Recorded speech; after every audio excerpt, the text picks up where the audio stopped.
कुठे आलाय तू? चष्म्याच्या शॉपमध्ये का?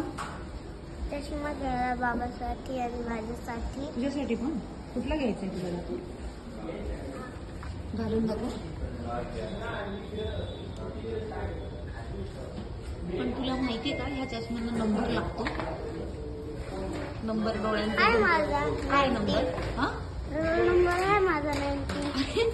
रोल नंबर 19 मी थोडी घेतात हा चष्मा. त्याचं असं म्हणणं आहे की माझ्याकडे माझा रोल नंबर आहे 19 आणि तो आपण इकडे यूज करून मी चष्मा घेऊ शकतो. स्वतः शिव आला लेन्स कार्ट मध्ये, आम्ही त्याच्या बाबाचा चष्मा घ्यायला आलोय आणि त्याला पण घ्यायचा आहे आणि बोलतो रोल नंबर 19 ने तुम्ही माझा चष्मा घ्या. असं आता आमच्या शिवचं हे असं छानपैकी चाललंय आणि त्याला नाही दिसतं तर त्याला येतोय राग पण.